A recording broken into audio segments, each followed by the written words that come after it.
Okay, this is the second podcast for Standard 2.6. This podcast, we're going to talk specifically about the process of mitosis.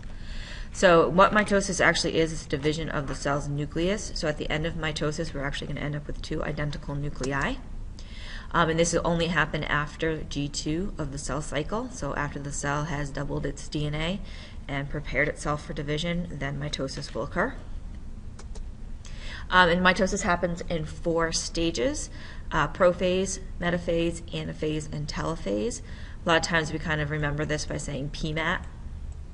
PMAT stands for the 4 stages that we're going to talk about in mitosis. So what we'll do in this podcast is just go over the major events that happen in each of these stages.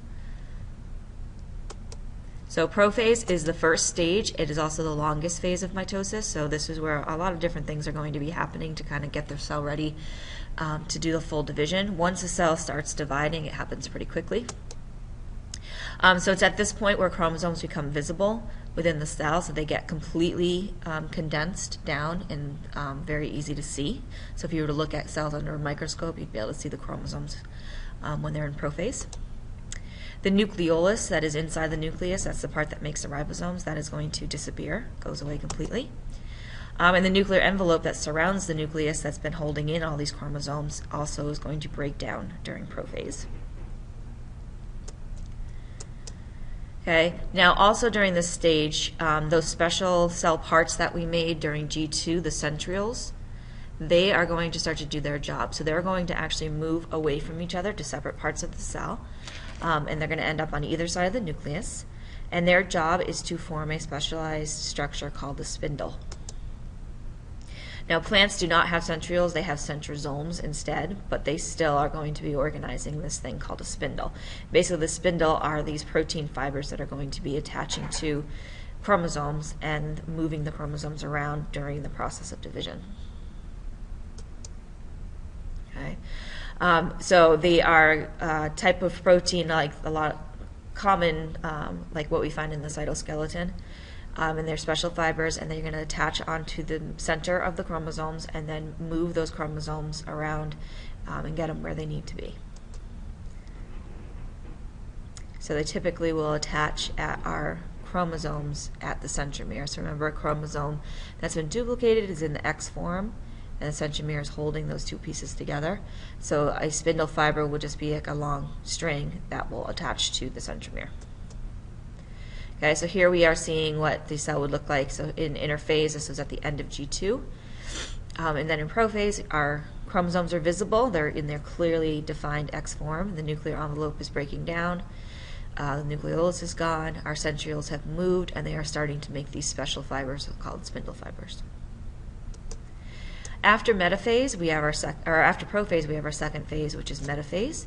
At this point, the spindle fibers are going to attach firmly to the centromeres of the chromosomes. They're going to actually grab onto those chromosomes so they can get moved around. And what they do is they actually will take the chromosomes and move them up in a line right across the center of the cell.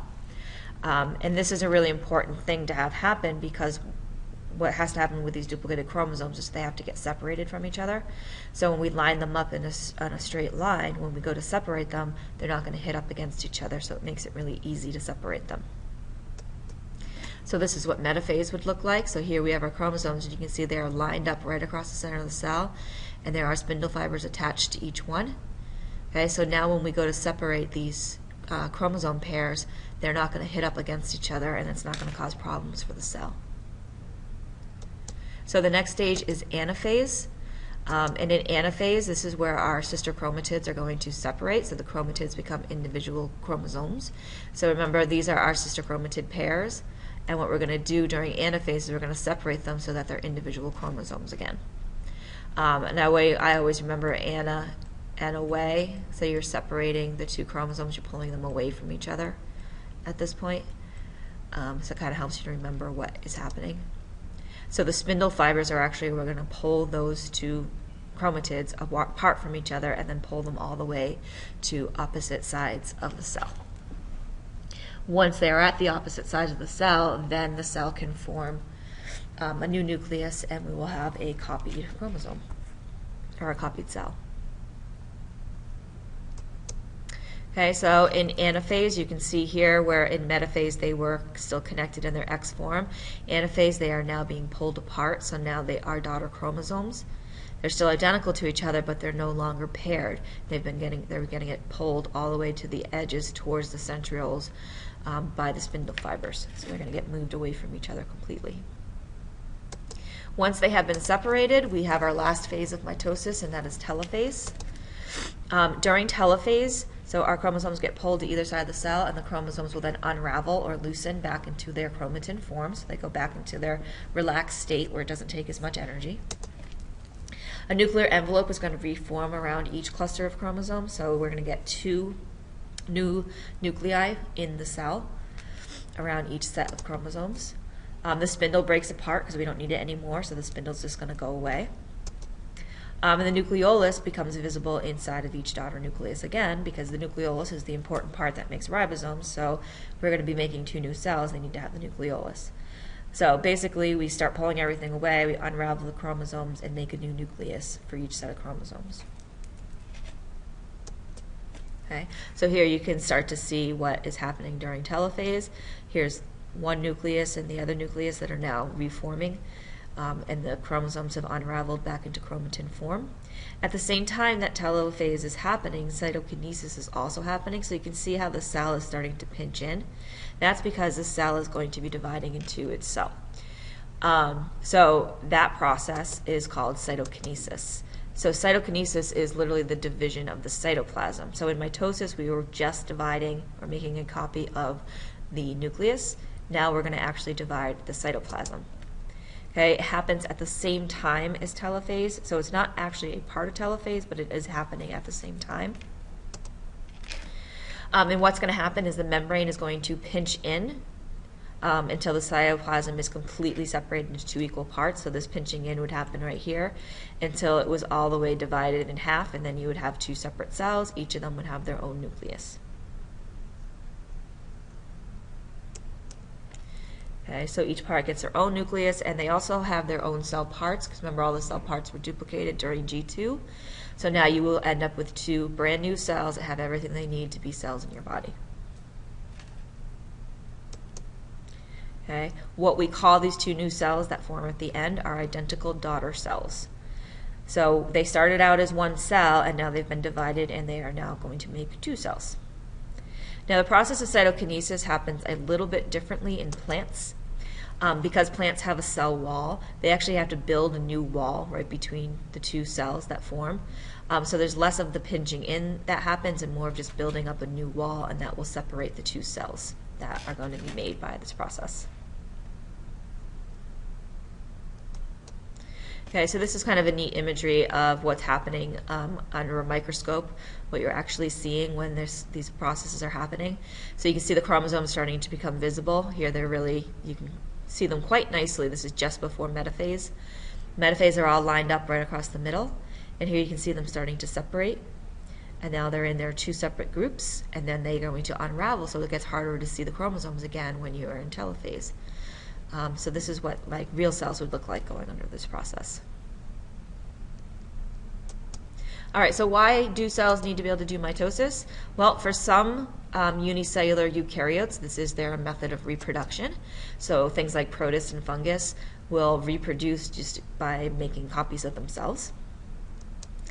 In us, this is how we make our new somatic cells. Somatic cells are our body cells. Okay, so when we need to make more skin cells or muscle cells, repair things during growth, all those different times, that is why mitosis is going to happen. So we can make our new cells, and then we will repair, like I said, or grow, or do whatever we need to do by making these new cells.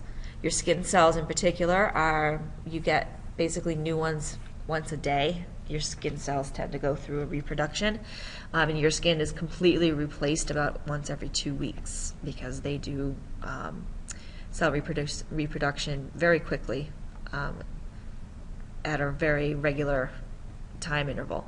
So their lifespan is about 22 hours, and during that time they will do all of the stuff they're supposed to do and then go through the entire cell cycle and divide. All right, now some cells can't do mitosis because they do not have a nucleus, so instead they have to do a process called binary fission.